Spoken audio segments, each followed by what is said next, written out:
এটা কি? আলিফ, আমাদের নতুন দুধওয়ালা। নতুন দুধওয়ালা মানে? আগে তো অন্য কেউ দুধ দিতে আসতো। হ্যাঁ, আগে অন্য একজন আসতো তো, কিন্তু 2-3 দিন যাবত ও আসছে আর কি। বুঝতে পারছি। তা তুমি ওর সাথে দাঁড়িয়ে এত কি কথা বলছো? আরে না না, কালকে আমাকে যে দুধটা দিয়েছিল সেই দুধটা গরম করার পরপরই নষ্ট হয়ে গিয়েছিল। সেই জন্য ওকে ভালোভাবে বোঝাচ্ছিলাম যেন নেক্সট টাইম আর এরকম ভুল না করে। আচ্ছা, এই কি দুধ দিয়ে যায় যে এটা নষ্ট হয়ে যায়? আজকের পর থেকে ঠিক মতো ভালো দুধ দিয়ে যায়। যদি এটা একটু এদিক ওদিক হয়েছে তাহলে কিন্তু এই সোসাইটিতে আসা যাওয়া বন্ধ করবে।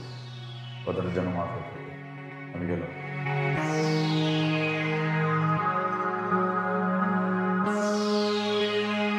এই, তুই রাতের কথা বাদ দে, এখনই তুই আয়। বসে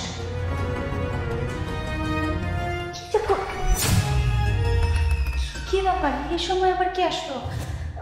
তুই এক কাজ কর, তাড়াতাড়ি ভিতর গিয়ে লুকা। যা যা যা, আরে যা না। যা।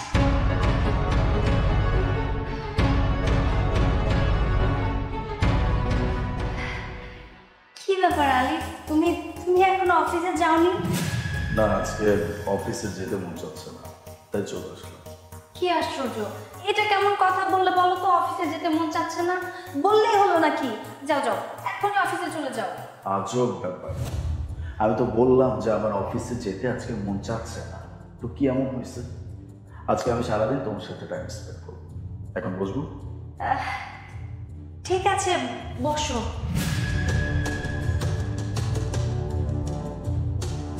আচ্ছা, আমাকে বলো তো কি এমন হলো যে তুমি বাসায় চলে আসলে? আচ্ছা, আমার কেন যেন মনে হচ্ছে তুমি আমাকে আমার বাসা থেকে বের করে দিতে চাচ্ছ। কেন? এটা তো আমার বাসা। আমার বাসায় আমার যখন মন চাবে আমি তখনই বুঝতে পারি। কি সমস্যা, কি হয়েছে? আরে না না, আমি ভাবলাম কি জানো তো, তোমার অনেকগুলো প্রজেক্ট পেন্ডিং এ আছে না, সেগুলো তো কমপ্লিট করতে হবে, সেজন্য আর কি। পেন্ডিং? হ্যাঁ, প্রজেক্ট পেন্ডিং আছে। So what? যে প্রজেক্ট পেন্ডিং আছে সেটা আমি কালকে অফিসে গিয়ে তারপরে করে ফেলবো।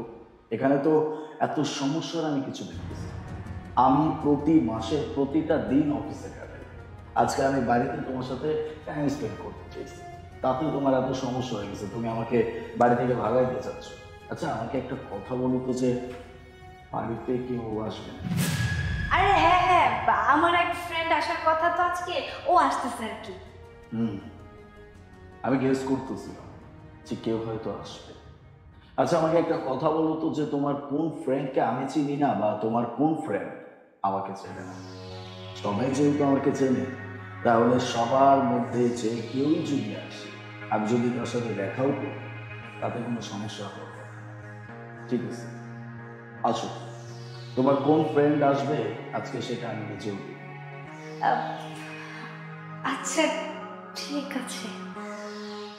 কি ব্যাপার হতো, তুমি আমার রাত এভাবে ঘামতেছো কেন?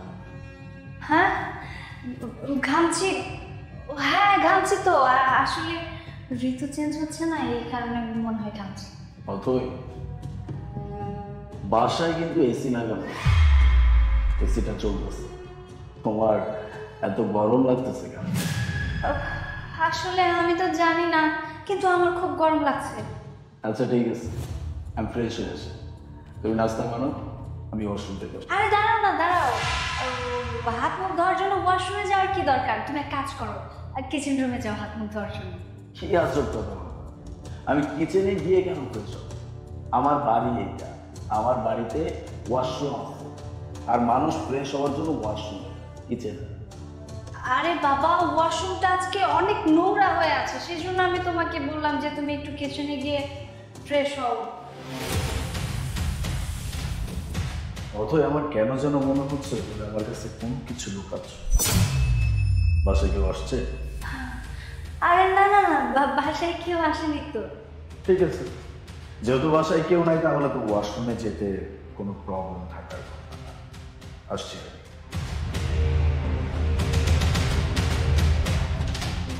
এদিকে, এদিকে আয়। কি ব্যাপার হতো?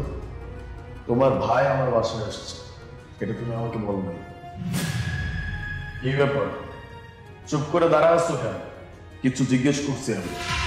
আরে বিশ্বাস করো, আমি তোমাকে বিষয়টা জানাতে চেয়েছিলাম, কিন্তু আমি সেই সুযোগটা পাইনি, আর সেই সাহসটাও হয়ে ওঠেনি। তুমি তো খুব ভালো করেই জানো, বাবা মারা যাওয়ার পর থেকে আপন একদম একা হয়ে গেছে। আর বাসায় তো এখন কেউ নেই। বাবা যতদিন বেঁচে ছিল, বাবার পেনশনের টাকা দিয়ে বাসার সব খরচ চলতো। এখন বাসার খরচ চালানোর মতো তো আর কেউ নেই। আমার ভাইটা, ও পড়াশোনা বাদ দিয়েছে, পড়াশোনা বাদ দিয়ে এখন দুধ বিক্রি করছে। আমি চাইনি তুমি বিষয়টা জানো, আর আমি তো এটাও বুঝতে পারিনি যে এই বিষয়টা জানার পরে তুমি কেমন রিয়াক্ট করবে। আসলে আমার ভাইটা কয়েকদিন যাবত ঠিকঠাক মতো খেতেও পারছে না, কারণ ও তো কোনো রান্না বান্না করতে পারে না। সেই জন্যই আমি ভেবেছিলাম আজকে ওকে বাসায় আসতে বলবো, আর ওকে আমি পেট ভরে খাইয়ে দিব, আর কিছু টাকাও দিয়ে দিব, যাতে সেই টাকা দিয়েও কিছুদিন চলতে পারে। বা তুমি আমাকে এই চিনি না, এতদিন যাবত আমার সাথে সংসার করতেছ, আমি মানুষটা কেমন এটাই তুমি জানো। তোমার তো ভাই, সে তো আমারও কিছু না কিছু লাগে। হ্যাঁ, আমার তো স্বামী, ওর জন্য যদি আমি কিছু করতে পারি আমার ভালো লাগবে না?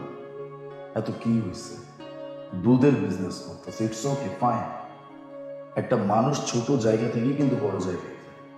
আজকে ছোট্ট একটা ব্যবসা, এটা যে বড় কোনো বিজনেসে পরিণত হবে না তা কিন্তু না। তোমার ভাইয়ের খারাপ সময় চলতেছে, তুমি আমাকে একটা বার বলতে পারতাম, আমি তোমার থেকে বেটার কিছু করতে পারতাম। একটাবার আমাকে বলে দেখতা যে আমি রিয়্যাক্ট করি নাকি কোনো সমাধান বের করার চেষ্টা করি। না, তুমি তো তোমার মতো করে ভেবে নিচ্ছো।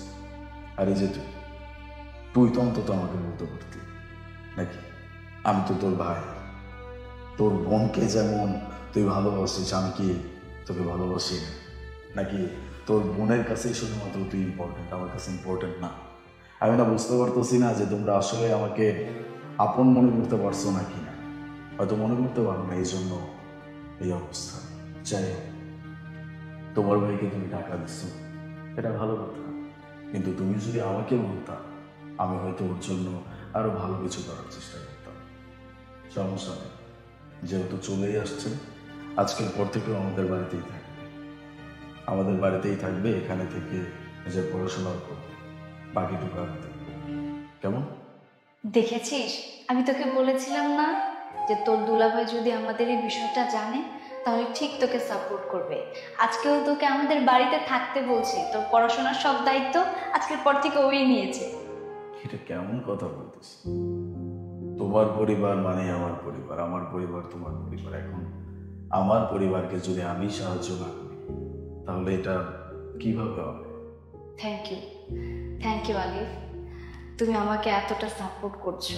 শুধু আমাকে না, আমার ভাইকেও সাপোর্ট করছো। তোমার কাছে আমি সারা জীবন কৃতজ্ঞ। আচ্ছা ব্যাপার, আবার থ্যাংক ইউ বলে এখন আমাকে লজ্জা দিচ্ছ। তোমার ভাই আসছে, কিছু খেতে না, আর আমারও ক্ষুধা লাগছে, আমি ফ্রেশ হয়ে আসি, খাবার ব্যবস্থা করবো। ঠিক আছে।